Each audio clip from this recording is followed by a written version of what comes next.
৬.৫ ঘন্টার অভিযানের পর নারায়ণগঞ্জ সিটি কর্পোরেশনের সাবেক মেয়র সেলিনা হায়াৎ আইভীকে তার বাড়ি থেকে গ্রেপ্তার করেছে পুলিশ। ভোর 6:45টার দিকে তাকে গ্রেপ্তার করা হয়। এ সময় সেখানে তার বিপুল সংখ্যক সমর্থক অবস্থান করছিলেন। গাড়িবহর নিয়ে পুলিশও ছিল সতর্ক অবস্থানে। এর আগে বৃহস্পতিবার রাত 11:30টার দিকে আইভীকে গ্রেপ্তারের জন্য নারায়ণগঞ্জ জেলা শহরের দেওভোগ এলাকায় তার বাড়িতে অভিযান চালায় পুলিশ। খবর পেয়ে মসজিদের মাইকে ঘোষণা দিয়ে আইভীর সমর্থকরা বাড়িটির সামনে অবস্থান নেন, করেন সড়ক অবরোধ। এ সময় বাড়িতে অবরুদ্ধ হয়ে পড়েন পুলিশ সদস্যরা। রাতভর পুলিশ আইভীর কর্মী সমর্থকদের সঙ্গে আলোচনা করে পরিস্থিতি নিয়ন্ত্রণের চেষ্টা চালায়। ভোরে পুলিশের ঊর্ধ্বতন কর্মকর্তারা আইভীর বাড়িতে প্রবেশ করেন এবং পরে ভোর 6:45টার দিকে তাকে গ্রেপ্তার করা হয়। আইভীর বিরুদ্ধে হত্যাসহ একাধিক মামলা রয়েছে।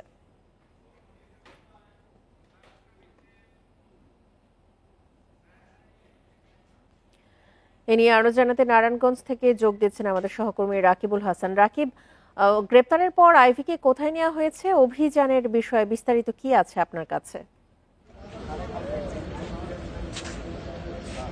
দেখুন, রাত 11টায় যখন পুলিশ আইভীর নারায়ণগঞ্জ শহরের পশ্চিম দেবক তার নিজ বাড়িতে গিয়ে পুলিশ যখন অভিযান চালায়, এরপর কিন্তু সারা রাত অভিযানের বিভিন্ন রকমের উত্তেজনা বা নাটকীয়তার পরবর্তীতে আজকে সকাল 6টায় কিন্তু ডক্টর সেলিনা হায়াৎ আইভীকে গ্রেপ্তার করা হয়। এ সময় স্থানীয় তার যেই এলাকাবাসী এবং নেতাকর্মীরা তারা জড়ো হয়ে পুলিশ তাকে গ্রেপ্তারের খবর পেয়ে রাত থেকেই তারা অবস্থান করছিল সড়ক অবরোধ করে।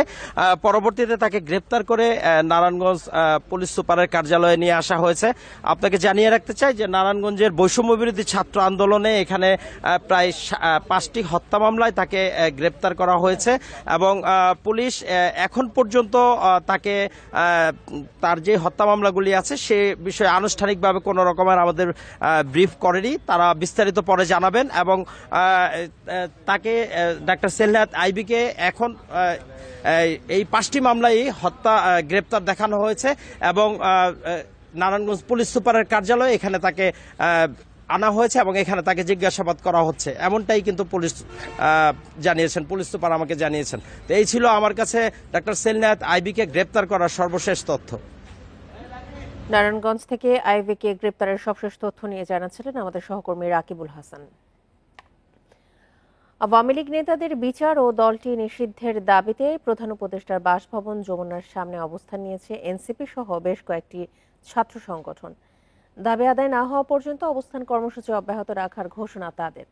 আওয়ামী লীগ নিষিদ্ধের দাবিতে এনসিপি নেতা হাসনাত আব্দুল্লাহর ডাকে যমুনার সামনে অবস্থান নেয় ছাত্র জনতা। জুলাই অভ্যুত্থানের সময় হত্যা মামলার আসামি হলেও বুধবার রাতে দেশ ত্যাগ করেন সাবেক রাষ্ট্রপতি মোহাম্মদ আব্দুল হামিদ। এরপরই আবারও আলোচনায় আসে আওয়ামী লীগ নিষিদ্ধের দাবি। বৃহস্পতিবার রাত 10টার পরপরই প্রধান উপদেষ্টার বাসভবন যমুনার সামনের রাস্তায় অবস্থান নেয় এনসিপি সহ বিভিন্ন ছাত্র সংগঠনের নেতাকর্মীরা। স্লোগানে সোচ্চার হয় জুলাই অভ্যুত্থানে অংশ নেয়া শিক্ষার্থীদের বিভিন্ন প্ল্যাটফর্ম। আওয়ামী লীগ যে গণহত্যা জুলাই আগস্টে চালিয়েছে, গত 17 বছর হত্যা গুম খুন চালিয়েছে, তার বিচার নিশ্চিত করা এবং আওয়ামী লীগের সকল রাজনৈতিক কার্যক্রমকে বন্ধ করার যে রোডম্যাপ, সেই রোডম্যাপের দাবিতে আজকের এই অবস্থান কর্মসূচি। আওয়ামী লীগ নিষিদ্ধ করতে হবে, এটাই আমাদের চূড়ান্ত দাবি। এটা আজকের মধ্যেই নিষিদ্ধ করতে হবে, এটা আমাদের সরকারের কাছে আবেদন। আওয়ামী লীগের দোসর দ্বারা তারা এখন পর্যন্ত লবিং করে দেশের বাইরে চলে যাচ্ছে, আমরা সেটা চাই না। আমরা আওয়ামী লীগকে নিষিদ্ধ করে এই বাংলার মাটিতে যে 2000 মানুষ, যে 1500-1400 মানুষ জীবন দিয়েছে, তাদের বিচার আমরা করতেই হবে। অবস্থান কর্মসূচিতে অংশ নেন জুলাই অভ্যুত্থানের আহতরাও। অন্তর্বর্তী সরকারের কর্মকাণ্ডে হতাশা জানান তারা। এই ব্যাপারে আজকে রাজপথে আসার কথা না, কারণ যাদেরকে আজকে রাজপথ থেকে আমাদের রক্তের বৈধতা দিয়ে যাদেরকে আজকে বৈধতা দেওয়া হলো, যে তারা আজকে ক্ষমতায় বসেছে, তারা আজকে আমাদের রক্তের উপরে বসে আমাদের রক্তের সাথে বেমানি করছে। আওয়ামী লীগ নিষিদ্ধের দাবিতে আমরা এখানে এসেছি। যতক্ষণ পর্যন্ত আওয়ামী লীগ নিষিদ্ধের দাবি ঘোষণা না আসবে ততক্ষণ আমরা যমুনা বাসভবন থেকে যাব না। স্বৈরাচার শেখ হাসিনা দোসরদের এই বাংলায় কোনোভাবে হবে না এবং আওয়ামী লীগকে নিষিদ্ধ করতে হবে। মতপার্থক্য থাকলেও আওয়ামী লীগ নিষিদ্ধের প্রশ্নে সবাই একমত বলে মন্তব্য এনসিপি নেতা হাসনাত আব্দুল্লাহর। দাবি আদায় না হওয়া পর্যন্ত সবাইকে ঐক্যবদ্ধ থাকার আহ্বান তার। আমরা বাংলাদেশের প্রত্যেকটা যুদ্ধযোদ্ধা আমাদের জীবনটাকে বাংলাদেশের জন্য লক্ষ্য করে দিয়েছি। আমরা জুলাইয়ের শক্তি, সবাই আমার ঐক্যবদ্ধ। আওয়ামী লীগের প্রশ্নে আমরা সবাই আমার ঐক্যবদ্ধ। জুলাই আন্দোলনে গণহত্যার দায়ে আওয়ামী লীগের বিচার, নিবন্ধন বাতিল ও দলের কার্যক্রম নিষিদ্ধ না হওয়া পর্যন্ত আন্দোলন অব্যাহত রাখার ঘোষণা বিক্ষুব্ধদের। রেজওয়ানুল হক, ইন্ডিপেন্ডেন্ট নিউজ, ঢাকা। সাবেক রাষ্ট্রপতি আব্দুল হামিদের দেশত্যাগের ঘটনা তদন্তে 3 সদস্যের কমিটি করেছে পুলিশ সদর দপ্তর। দায়িত্ব অবহেলায় ইমিগ্রেশনের 2 কর্মকর্তা বরখাস্ত এবং 1 অতিরিক্ত পুলিশ সুপারকে প্রত্যাহার করা হয়েছে। এছাড়া প্রত্যাহার করা হয়েছে কিশোরগঞ্জের পুলিশ সুপারকে। ঘটনার প্রতিবাদে বিক্ষোভ করেছে বিভিন্ন সংগঠন। বুধবার রাত 3টার দিকে থাই এয়ারের একটি ফ্লাইটে ব্যাংককের উদ্দেশ্যে দেশ ছাড়েন সাবেক রাষ্ট্রপতি আব্দুল হামিদ। এই ঘটনা জানাজানির পর সামাজিক যোগাযোগ মাধ্যমে সমালোচনার ঝড় ওঠে। এ নিয়ে বৃহস্পতিবার সোচ্চার হয় বিভিন্ন সংগঠন। স্বরাষ্ট্র মন্ত্রণালয় ঘেরাও করে যুব অধিকার পরিষদ, দাবি তোলে উপদেষ্টার পদত্যাগের। এছাড়া ঢাকা বিশ্ববিদ্যালয়ের মধুর ক্যান্টিনে সংবাদ সম্মেলনে আব্দুল হামিদকে সহায়তাকারীদের গ্রেপ্তারে 3 দিনের আলটিমেটাম দেয় ইনকিলাব মঞ্চ। গণহত্যা বিচার, আওয়ামী লীগকে নিষিদ্ধ করতে হবে, ঐক্যমতের ভিত্তিতে রাষ্ট্র সংস্কার করতে হবে এবং দ্রুত সময়ের মধ্যে নির্বাচনের রোডম্যাপ ঘোষণা করতে হবে। তারা সেটি না করে তারা আওয়ামী লীগের পুনর্বাসন করছে। দামি রাষ্ট্রপতি হত্যা মামলার আসামিদেরকে পালিয়ে যেতে, দেশ ছেড়ে যেতে তারা সহযোগিতা করছে। আমরা ফ্যাসিস্ট আওয়ামী লীগকে নিষিদ্ধ করার কোনো উদ্যোগ নিতে পারি নাই। যখন আমরা গণহত্যার বিচার করব তখন গণহত্যাকারী রাতের আধারে প্রোটোকল নিয়ে পালাই যেতে পারতেছে। তখন এই চেয়ারে বসে থাকার ন্যূনতম বৈধতা আমাদের নাই। আমাদের জনগণ আমাদেরকে এই জন্য ক্ষমতায় পাঠায় নাই। দিনাজপুরে জেলা প্রশাসক কার্যালয়ের একটি সংবাদ সম্মেলন থেকে বের হওয়ার সময় স্বরাষ্ট্র উপদেষ্টার গাড়ি আটকে দেন জুলাই অভ্যুত্থানের শিক্ষার্থীরা। আব্দুল হামিদ প্রসঙ্গে প্রশ্ন করলে উপদেষ্টা জানান, জড়িতদের শাস্তির আওতায় আনতে না পারলে পদত্যাগ করবেন। এটা তো এই ঘটনাটা ঘটছে, এটা যারা জড়িত তাদের অবশ্যই শাস্তির আওতায়, আর যদি না হয় স্যার এটার বিপক্ষে তারা যদি শাস্তির আওতায় না আনে সেই সময় আমি চলে যাব। এদিকে ঘটনার প্রতিবাদে সন্ধ্যার পর ঢাকা বিশ্ববিদ্যালয় এলাকায় মশাল মিছিল করে জুলাই ঐক্যসহ কয়েকটি সংগঠন। এই ঘটনায় এরই মধ্যে ইমিগ্রেশনের 2 কর্মকর্তা বরখাস্ত ও 1 অতিরিক্ত পুলিশ সুপার প্রত্যাহার হয়েছেন। এছাড়া কিশোরগঞ্জের পুলিশ সুপারকেও প্রত্যাহার করা হয়েছে। গঠন করা হয়েছে 3 সদস্যের তদন্ত কমিটি। Tanzil Hasnat, Independent News. July শহীদ স্মৃতি ফাউন্ডেশনের প্রধান নির্বাহী কর্মকর্তার পদ থেকে সরে দাঁড়ালেন শহীদ মুগ্ধের ভাই মীর মাহবুবুর রহমান স্নিগ্ধ। তার পদে দায়িত্ব নিলেন অবসরপ্রাপ্ত লেফটেন্যান্ট কর্নেল কামাল আকবর। তবে সেই ঘোষণার অনুষ্ঠানেই নতুন নিয়োগের প্রতিবাদ করেছেন শহীদ ইয়ামিনের বাবা মোহাম্মদ মহিউদ্দিন সহ কয়েকজন। গভর্নিং বডির মিটিং শেষে প্রধান উপদেষ্টার বাসভবন যমুনার সামনে প্রেস ব্রিফিংয়ের আয়োজন করে জুলাই শহীদ স্মৃতি ফাউন্ডেশন। এতে জানানো হয় শহীদ 759 জন ও আহত 5,437 জনকে 101,71,59,600 টাকা দেয়া হয়েছে ফাউন্ডেশনের পক্ষ থেকে। এক পর্যায়ে সিইওর পদ থেকে সরে দাঁড়ানোর ঘোষণা দেন জুলাই অভ্যুত্থানের শহীদ মীর মুগ্ধের ভাই মীর মাহবুবুর রহমান স্নিগ্ধ। জানান উচ্চশিক্ষার জন্য ব্যস্ত থাকবেন তিনি, ফলে সরে দাঁড়াচ্ছেন প্রধান নির্বাহীর পদ থেকে। তবে থাকবেন জুলাই শহীদ স্মৃতি ফাউন্ডেশনের গভর্নিং বডির সদস্য হয়ে। রাজনীতিতে যুক্ত হওয়ার কোনো ইচ্ছাই আমাদের এখন নেই, আমার এখন নেই। আমি উচ্চশিক্ষার জন্য, আপনারা জানেন আমার পড়ালেখা এখনো বাকি আছে, পড়ালেখার জন্য আমি আপাতত সিইও, যেহেতু অনেক কাজ করতে হয়, সিইও থেকে আমি পদত্যাগ গ্রহণ করছি। আমি পরবর্তী এবং গভর্নিং বডিতে দায়িত্ব গ্রহণ করেছি। এদিকে অবসরপ্রাপ্ত লেফটেন্যান্ট কর্নেল কামাল আকবর এখন থেকে জুলাই শহীদ স্মৃতি ফাউন্ডেশনের প্রধান নির্বাহী হিসাবে দায়িত্ব পালন করবেন। অন্যদিকে নতুন নিয়োগের প্রতিবাদ করেছেন এমআইএসটির ছাত্র সাভারের শহীদ শাইখ আহসাবুল ইয়ামিনের বাবা মহিউদ্দিন। তার যুক্তি, নতুন সিইও শহীদ পরিবারের সদস্য নন।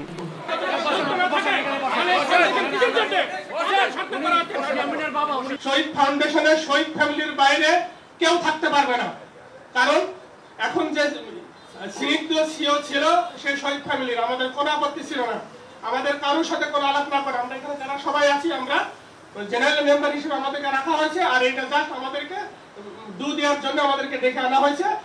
সভায় সাংবাদিক প্রিয়র মা সামসিয়ারা জামানকে ফাউন্ডেশনের জেনারেল সেক্রেটারি ঘোষণা করা হয়। ইকরামুল কবির, ইন্ডিপেন্ডেন্ট নিউজ, ঢাকা।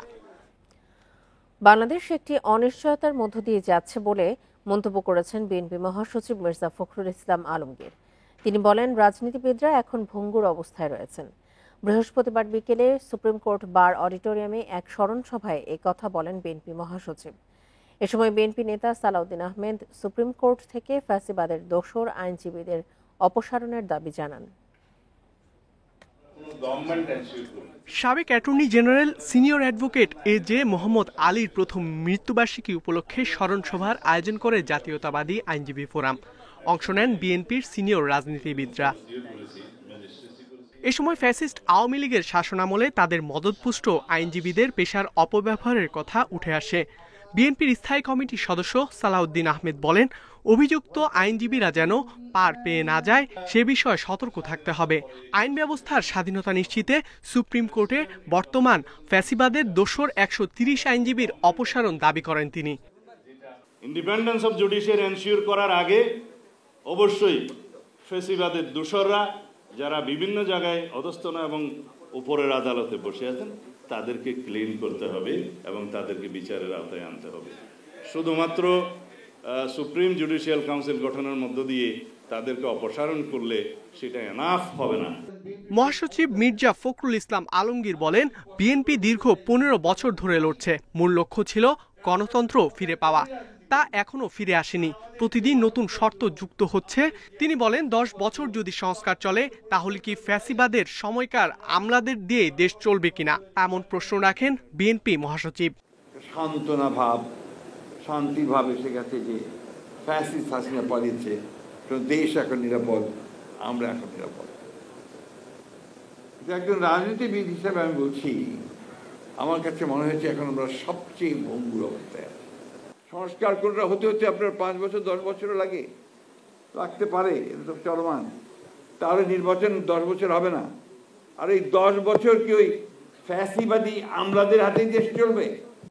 এ সময় বিএনপি নেতা ব্যারিস্টার জমির উদ্দিন সরকার, সিনিয়র অ্যাডভোকেট জয়নুল আবেদিন সহ অনেকেই উপস্থিত ছিলেন। ইকরামুল কবির, ইন্ডিপেন্ডেন্ট নিউজ, ঢাকা। মানবিক করিডোরে চীনের সংশ্লিষ্টতা নেই, এটি বাংলাদেশ, মিয়ানমার ও আরাকান আর্মির ইস্যু, এমন মন্তব্য করেছেন ঢাকায় নিযুক্ত চীনা রাষ্ট্রদূত ইয়াও ওয়েন।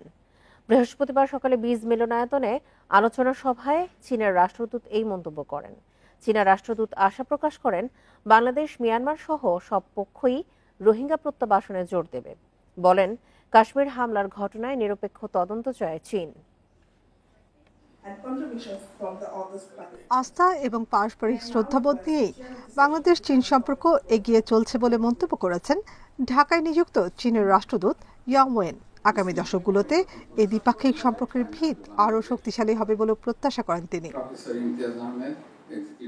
বাংলাদেশ চীন সম্পর্কের 5 দশক নতুন উচ্চতার দিকযাত্রা শীর্ষক সেমিনারে রাষ্ট্রদূত বলেন, সম্প্রতি দুই দেশের বাণিজ্য ও অর্থনৈতিক সম্পর্ক অনন্য উচ্চতায় পৌঁছেছে। রোহিঙ্গা সংকট সমাধানে চীন সবসময় বাংলাদেশের পাশে আছে জানিয়ে বলেন, প্রত্যাবাসনই এর একমাত্র সমাধান।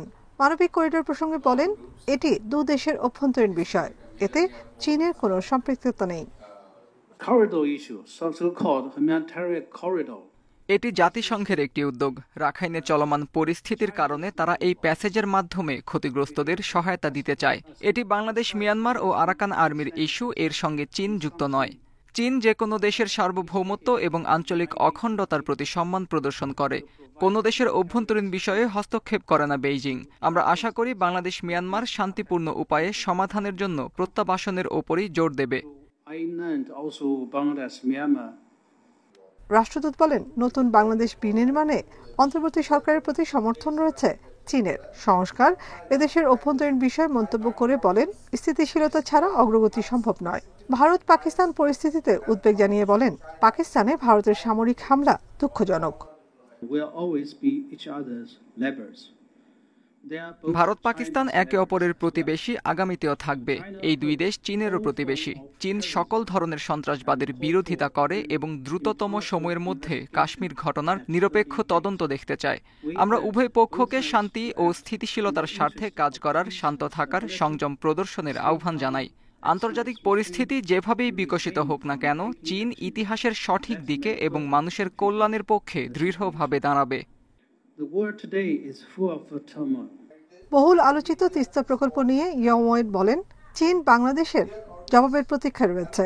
বেজিং মনে করে দ্রুতই এই প্রকল্পের কাজ শুরু করা উচিত।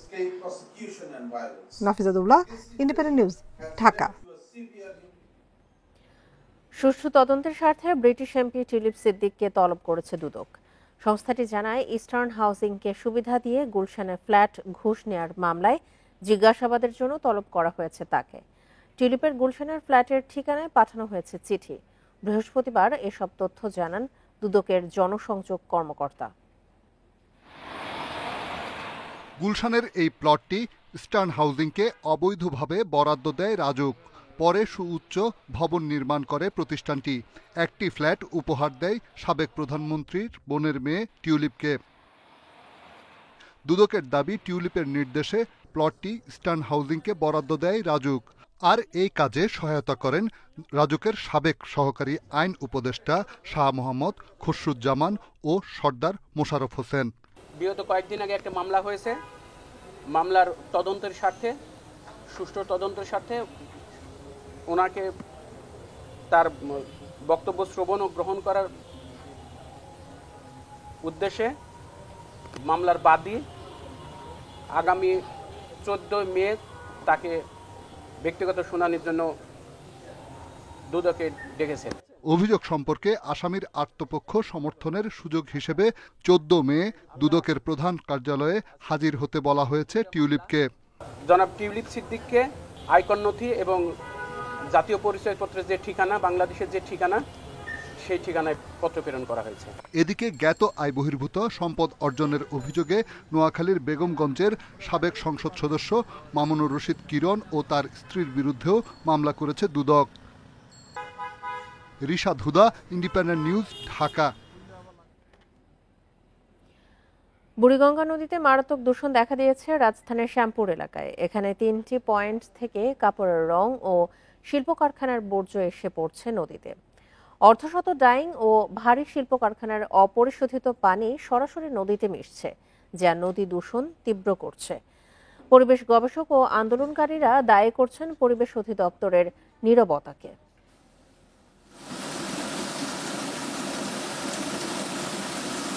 বুড়িগঙ্গার কদমতলী গুদারাঘাট পয়েন্টে আসছে রাসায়নিক মিশ্রিত পানি।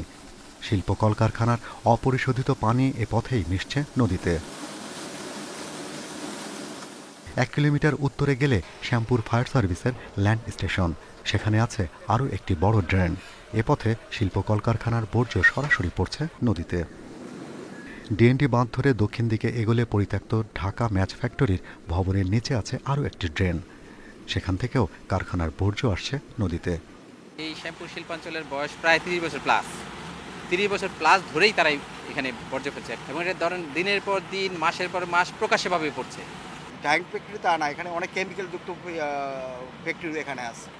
এদের কারণে আপনি তো নিজেই স্বয়ং মনে দেখতেছেন, অবস্থাটা দেখছেন, পানি কালার। পরিবেশ অধিদপ্তরের হিসাব বলছে এই এলাকায় 49টি ডাইং ওয়াশিং কেমিক্যাল কারখানা রয়েছে, আছে ভারী শিল্প কলকারখানাও। অথচ তাদের পরিশোধনাগার থাকার কথা। অভিযোগ আছে পরিশোধনাগারের ব্যবহার হয় না বলে শিল্প বর্জ্য সরাসরি নদীতে মিশছে। পরিবেশ অধিদপ্তরের যেই মনিটরিং টিম, তারা কি করছে এটা বড় প্রশ্ন থাকে। কিভাবে বছর শেষে ওরা এনভায়রনমেন্টাল ক্লিয়ারেন্স সার্টিফিকেটটা রিনিউ করে, সেটা একটা বড় প্রশ্ন। ইটিপি কেন চালায় না, সেটার জন্য তাদেরকে যে এখনো পর্যন্ত তেমন কোনো আইনের আওতায় আনতে আমরা দেখি নাই, সেটা একটা বড় ব্যর্থতা। দূষণ কবলিত এলাকায় পরিবেশ অধিদপ্তরের একটি প্রতিনিধি দল এসে পানির নমুনা সংগ্রহ করে। তবে দূষণকারীদের বিরুদ্ধে কী ব্যবস্থা নেওয়া হবে সে বিষয়ে কোনো কথা বলতে রাজি হয়নি তারা। বিশ্ব স্বাস্থ্য সংস্থার তথ্য বলছে, প্রতিদিন শহরে 60,000 ঘনমিটারেরও বেশি বিষাক্ত বর্জ্য এই নদীর পানিতে ফেলা হয়। তাই বিশ্বের শীর্ষ দূষিত নদীগুলোর একটি বুড়িগঙ্গা। কি পরিমাণে এই রাসায়নিক দূষণ এখানে হচ্ছে তার সঠিক পরিসংখ্যান কারো কাছে জানা নেই। তবে নদী দূষণের যতগুলো উৎস রয়েছে তার ভয়াবহ চিত্র কিন্তু এখানে ফুটে উঠেছে।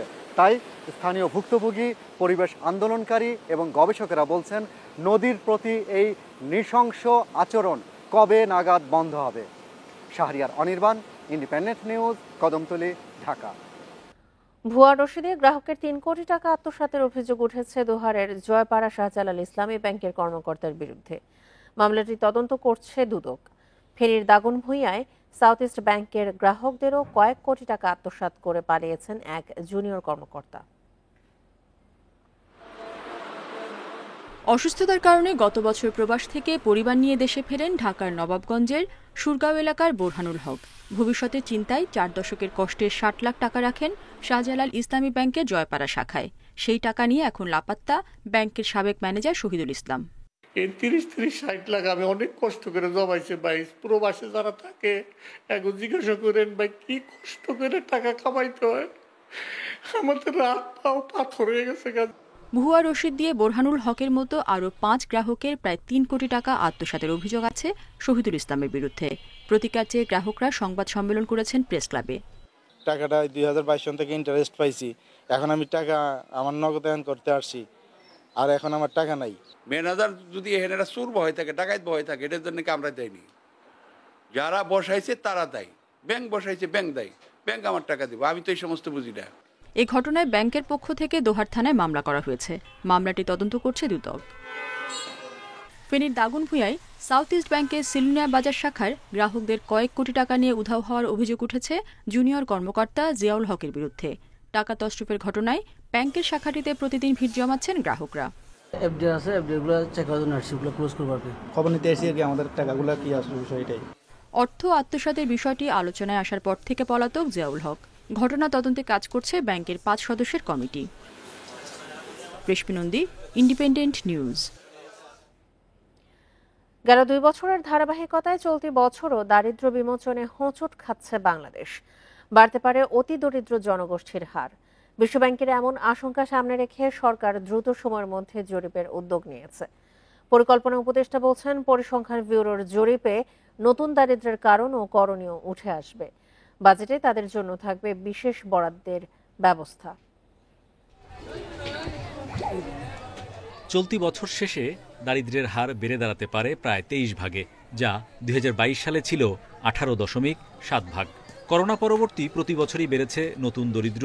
তবে বিশ্বব্যাংকের আশঙ্কা চলতি বছর বৃদ্ধির হার সর্বোচ্চ প্রায় 2.5% হতে পারে।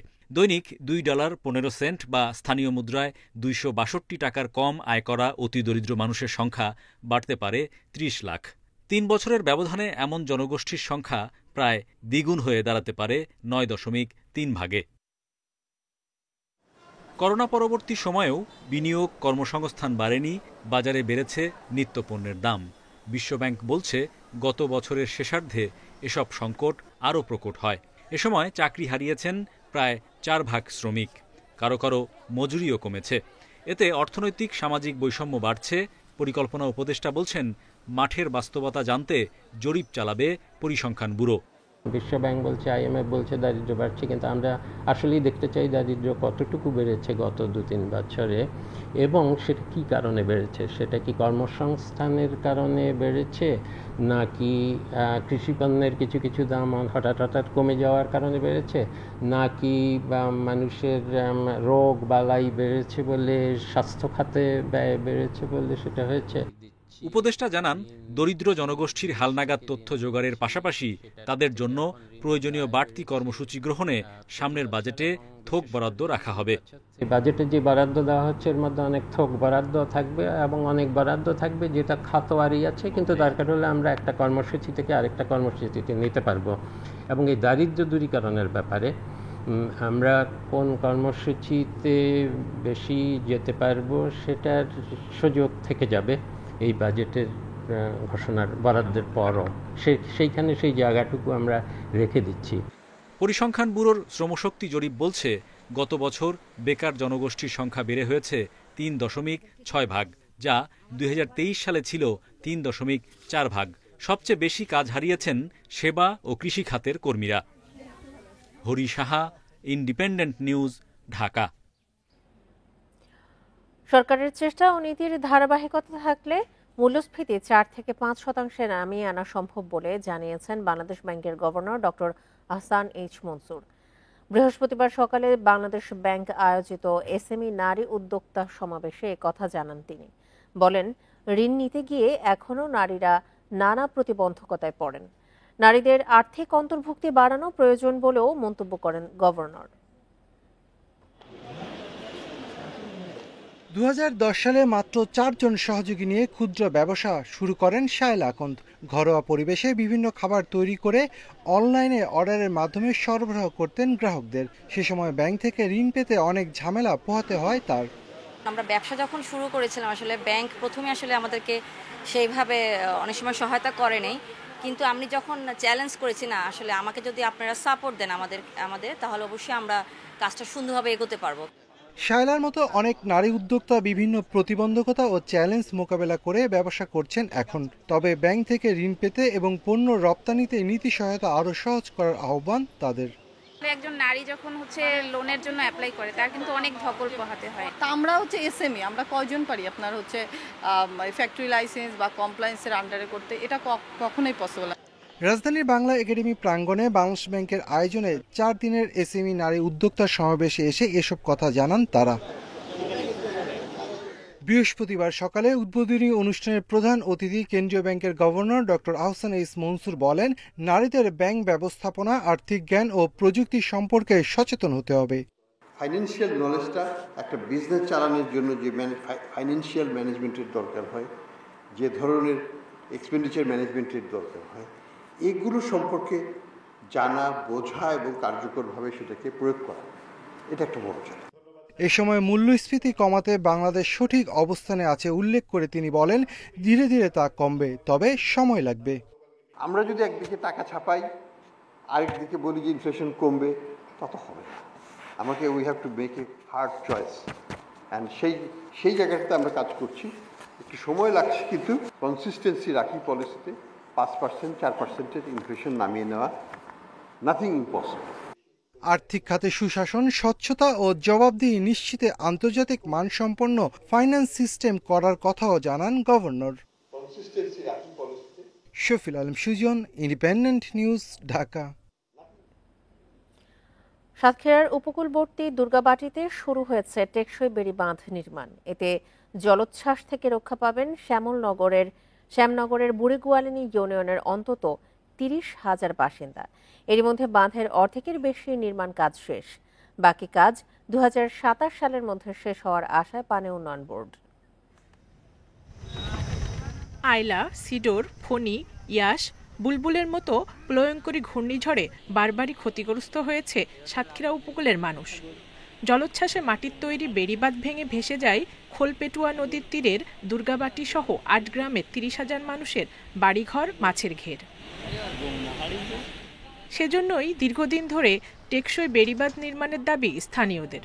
তাদের দাবি মেনে 8 কিলোমিটার এলাকায় সিসি ব্লক দিয়ে বাঁধ নির্মাণ করছে পানি উন্নয়ন বোর্ড। বছরে 2-3 বার থেকে 2-3 বার ভেঙে যায়। তারপরে যে ব্লকগুলো দিয়ে রাস্তা সাইডে দিলে ভালো, সাদা করে দিলে ভালো হইবে। নদী আমাদের এলাকায় যদি এই যে টেকসই বেড়িবাঁধটা হয়, আমাদের এলাকাবাসী খুব উন্নয়ন হবে। যখন ভেঙে চুরে যায় তখন আর পরানো জল থাকে না, তাই এই যে ব্লক যদি দেওয়া হয় তাহলে আমরা বাঁচবো। তবে বেড়িবাঁধ নির্মাণে ধীরগতির অভিযোগ ঠিকাদারি প্রতিষ্ঠানের বিরুদ্ধে। প্রাকৃতিক দুর্যোগ এবং সরকার যে পতন হয়েছে, তখন আমরা বাইরে থেকে জিনিসপত্র আনতে পারি নাই এবং সংকট ছিল। আশা করি আমরা দ্রুত এই কাজটি নির্দিষ্ট সময়ের মধ্যে সম্পন্ন করব বলে আশা করতেছি। পাওবো কর্মকর্তারা বলছেন, এরই মধ্যে প্রকল্পের 50% বেশি কাজ শেষ হয়েছে। শ্যামনগর ও আশাশুনি উপজেলার যে অধিক ঝুঁকিপূর্ণ এলাকাগুলো, সেগুলোকে রক্ষার্থে বিদেশি দাতা সংস্থা জাইকার অর্থায়নে আরও একটি প্রকল্পের কাজ চলমান আছে। 97 কোটি টাকা ব্যয়ে 2023 সালে জানুয়ারিতে শুরু হয় বেড়িবাঁধ নির্মাণ প্রকল্প। Independent news. খাগড়াছড়ির রামগড়ে সরকারি ভ্যাকসিন দেওয়ার পর অর্ধশতাধিক গবাদি পশু মারা যাওয়ার অভিযোগ উঠেছে। বিনামূল্যে দেয়া গডফক্স ভ্যাকসিন প্রয়োগের পর অসুস্থ হয়েছে শতাধিক গরু ছাগল। ফলে আতঙ্কিত খামারিরা। এই ঘটনায় ক্ষতিপূরণ দাবি করেছে ক্ষতিগ্রস্তরা। প্রাণী সম্পদ অধিদপ্তর বলছে, গবাদি পশুর মৃত্যুর কারণ জানতে তদন্ত শুরু হয়েছে। 14 এপ্রিল খাগড়াছড়ির রামগড় সদর ইউনিয়নে মাইকিং করে গবাদি পশুকে দেয়া হয় সরকারি গটফক্স ভ্যাকসিন। এরপর থেকে মারা যায় অর্ধ শতাধিক গরু ও ছাগল। খামারি ও স্থানীয়দের দাবি, ভ্যাকসিন দেওয়ার পরই অসুস্থ হয়ে পড়ে শতাধিক প্রাণী। 17 তারিখের থেকে ছাগলের গা ফুটে যাইতেছে সমানে, এবং কি মনে করেন মরতেছে, কিছু মরছে, এগুলো খাতায় এলাইছি। আমার দুটো গরু, একটারে মারে নাই, ওটা ভালো আছে, এটারে মারছে, এটা অসুস্থ। আজকে বেশ কদিন, মানে 7-8 দিনের মতো হয়েছে প্রায়, খানা দানা কিছুই নেই। ভ্যাকসিন দেওয়ার পর প্রাণীর মৃত্যুর কথা স্বীকার করে দুঃখ প্রকাশ করেছে কর্তৃপক্ষ। অসুস্থ গবাদি পশুর চিকিৎসায় উদ্যোগ নেওয়ার কথা জানিয়েছেন উপজেলা প্রাণী সম্পদ কর্মকর্তা।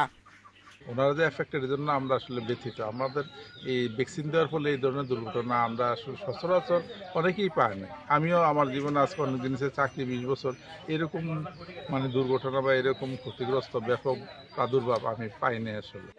এরই মধ্যে মারা যাওয়া গরু ছাগলের নমুনা সংগ্রহ করা হয়েছে। নমুনা পরীক্ষা শেষে মৃত্যুর প্রকৃত কারণ জানা যাবে বলছেন বৈজ্ঞানিক কর্মকর্তারা। আমরা এই স্যাম্পল নিয়ে যাব, স্যাম্পল নিয়ে গিয়ে আমরা আমাদের যে সেন্ট্রাল ভেটেরিনারি হসপিটাল আছে এবং আমাদের যে সেন্ট্রাল ডিজিজ ইনভেস্টিগেশন ল্যাবরেটরি আছে সেখানে পাঠাবো। যেগুলো সুস্থ আছে সেগুলো যাতে এটার পাশে না রাখে, ওই একটু দূরে যাতে রাখে, কারণ যেহেতু এটা ছোঁয়াচে রোগ, এটা যাতে অন্য জায়গায় ছড়াবে এটা করবো। আর যেগুলো মারা যদি যায় বা যেগুলো যাবে সেগুলো মাটিতে যাতে পুঁতে ফেলে। 14 এপ্রিল 150 গবাদি পশুকে গটফক্স ভ্যাকসিন প্রয়োগ করে প্রাণী সম্পদ অধিদপ্তর। Independent news. আর ছিল এখনকার মতো ইন্ডিপেন্ডেন্ট সংবাদে। ইন্ডিপেন্ডেন্ট টেলিভিশনের সব খবর আরো বিস্তারিত জানতে চোখ রাখুন ফেসবুক, ইউটিউব এবং ধন্যবাদ সবাইকে আমন্ত্রণ পরের আয়োজন।